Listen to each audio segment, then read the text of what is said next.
Hello students, I am Kiran Gupta from MB international school Nayagaon Kota.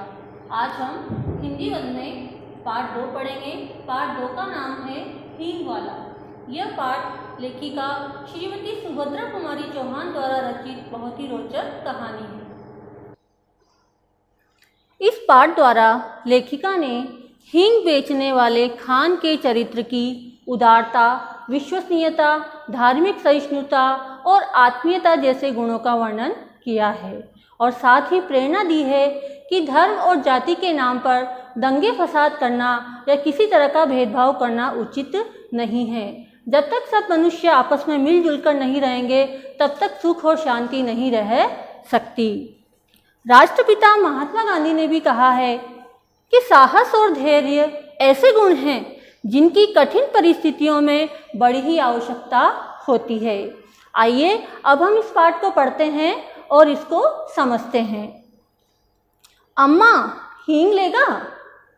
कहता हुआ लगभग 35 साल का एक खान आंगन में आकर रुक गया। पीठ पर बांधी हुई पोटली को खोलकर उसने नीचे रख दिया और मोल सीढ़ी के नीचे बने हुए चबूतरे पर बैठ गया। भीतर बरामदे से एक 9-10 वर्ष के बालक ने बाहर निकलकर उत्तर दिया, अभी कुछ नहीं लेना है, जाओ। इस पाठ में लेखिका ने बताया है कि 35 साल का एक मुस्लिम युवक है, उसको खान नाम से संबोधित किया है। वह सावित्री के घर में आता है और सावित्री को अम्मा कहकर संबोधित करता है। अम्मा अर्थात माँ के समान। वह कहता है कि हींग ले लो। वह हींग बेचने का कार्य करता है। हींग एक मसाला है जिसकी खुशबू बहुत ही तेज होती है और खान हींग बेचने का कार्य करता है। लेकिन सावित्री का 9 से 10 आयु वर्ष का एक बालक कहता है कि तुम यहाँ से चले जाओ, अभी हमें हींग नहीं लेनी। पर खान भला क्यों जाने लगा। वह बैठ गया और अपने साफे के छोर से हवा करता हुआ बोला। खान वहां से नहीं जाता है। उसने अपने सिर पर जो साफा बांध रखा है उसे खोलता है और उसके किनारे से हवा करने लगता है। सावित्री के आंगन में जो मोल सीरी का वृक्ष लगा है, मोल सीरी का वृक्ष मतलब सदाबहार और विशाल वृक्ष, उसके चबूतरे पर वह बैठ जाता है। सावित्री उससे कहती है कि मुझे अभी हींग नहीं लेनी, अभी कुछ दिन पहले ही तो मैंने तुमसे हींग ली थी, मेरे पास बहुत सारी हींग रखी हुई है। खान उससे जिद करने लगता है, हींग ले लो अम्मा, ले लो, मेरी हींग 1 नंबर है। 1 नंबर का अर्थ है यह क्वालिटी में बहुत अच्छी है।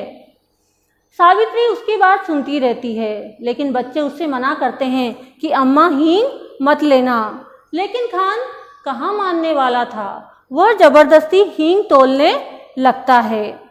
वह कहता है कि मैं कुछ दिनों के लिए अपने देश जाने वाला हूँ, इसलिए माँ तुम मेरी हींग ले लो। बच्चे नाराज होते हैं, परंतु वह कहता है कि अम्मा हींग ले लो। तभी सभी बच्चे जोर से बोल उठते हैं, मत लेना माँ, मत लेना, जबरदस्ती तोले जा रहा है।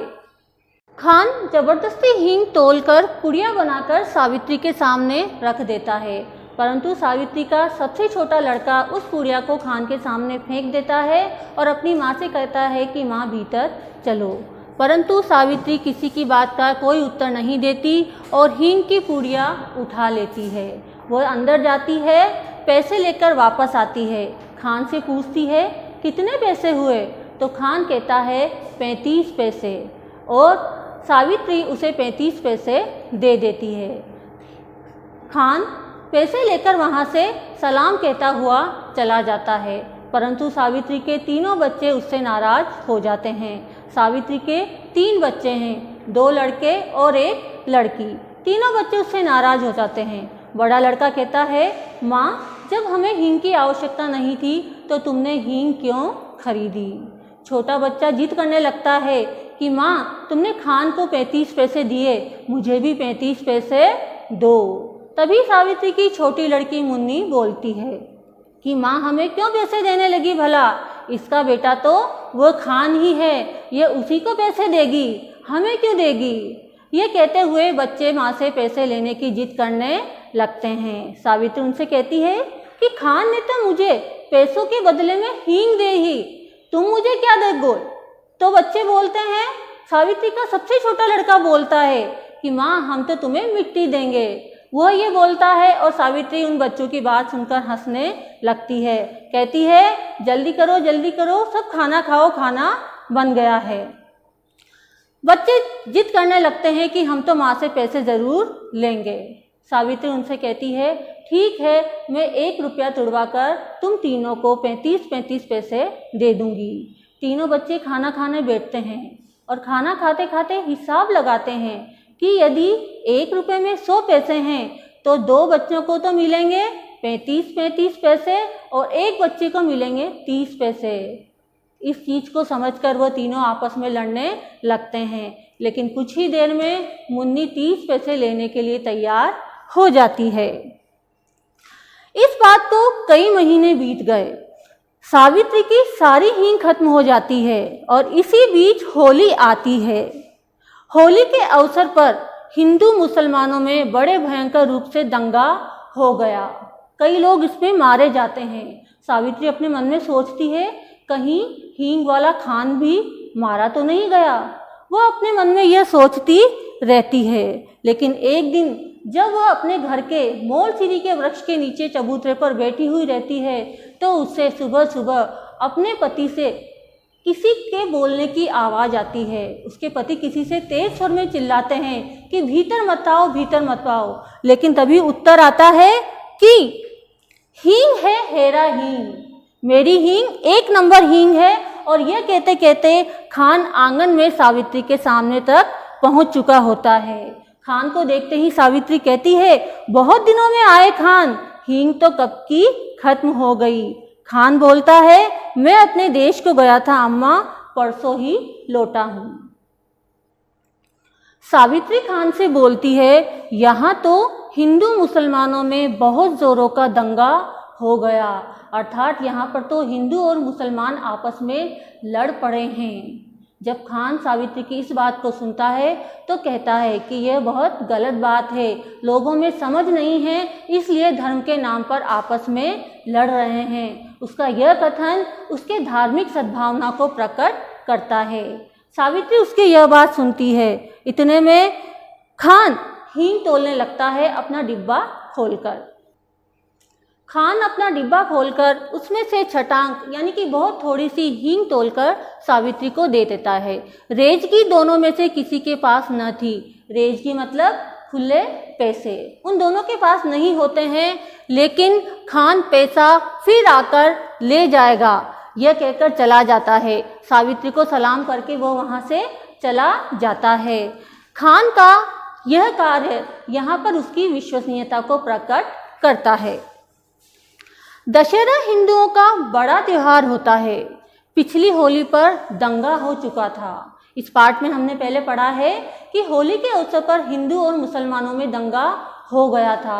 अब होली के पश्चात दशहरा और दिवाली ये बड़े त्यौहार हिंदुओं के होते हैं, लेकिन पुलिस का बड़ा भयानक प्रबंध था, बहुत सारा प्रबंध था ताकि दंगा न हो।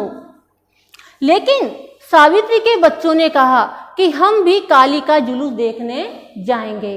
दशहरे के अवसर पर वहाँ पर काली माँ का जुलूस निकलता है, तो सावित्री के तीनों बच्चे जिद करने लगे कि माँ हम तो काली का जुलूस देखने जाएंगे। सावित्री के पति भी शहर से बाहर गए हुए थे। सावित्री बच्चों को बहुत बहलाती है, उन्हें कई तरह के प्रलोभन देती है कि मैं तुम्हें खिलौने दिलाऊंगी, मैं तुम्हें पैसे दूंगी, मैं तुम्हें सिनेमा दिखलाऊंगी, तुम काली का जुलूस देखने के लिए मत जाओ। लेकिन कई बार होता है वही हुआ। माता पिता बच्चों की जिद के सामने विवश हो जाते हैं, उन्हें उनकी जिद माननी ही पड़ती है और यही सावित्री के साथ हुआ।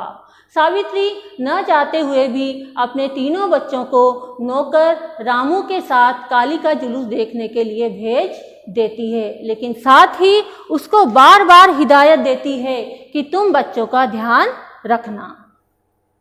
बच्चों को भेजने के साथ ही सावित्री उनके लौटने की प्रतीक्षा करने लगी। देखते ही देखते दिन ढल गया, अंधेरा बढ़ने लगा, लेकिन बच्चे लौटकर नहीं आए। वह देखती है कि सड़क पर कुछ आदमी भागते हुए जान पड़ते हैं। वह एक आदमी से पूछती है कि क्या हुआ, तो वह आदमी बोलता है, दंगा हो गया माँ जी, दंगा, बड़ा भारी दंगा, अर्थात हिंदू मुसलमानों का फिर से दंगा हो जाता है। सावित्री यह बात सुनती है तो उसके हाथ पांव ठंडे पड़ जाते हैं। हाथ पांव ठंडे पड़ना एक मुहावरा है। इसका अर्थ है कि भय के कारण शक्तिहीन हो जाना। सावित्री बहुत डर जाती है, भयभीत हो जाती है। वह कुछ कर नहीं पाती, उसको कुछ समझ नहीं आता कि वह क्या करे। तभी वहाँ से एक देहाती निकलता है। देहाती मतलब गांव का एक आदमी निकलता है। वो उससे कहती है, भाई क्या तुम मेरे बच्चों की खबर लाकर दोगे? मेरे 2 लड़के हैं और 1 लड़की है। अगर तुम ऐसा काम करोगे तो मैं तुम्हें मुंह मांगा इनाम दूंगी। एक देहाती जवाब दिया कि क्या मैं आपके बच्चों को पहचानता हूँ? नहीं, तो फिर मैं उन्हें कैसे वापस ला सकता हूँ? और इस समय जब दंगा फैला हुआ है तो सबको अपनी जान बचाने की पड़ी है। सावित्री को उसकी यह बात सही लगती है। वो अपने मन में सोचती है कि भला ये मेरे बच्चों को कैसे पहचानेगा, लेकिन अंदर ही अंदर वो बहुत डर जाती है और फूट फूट कर रोने लगती है।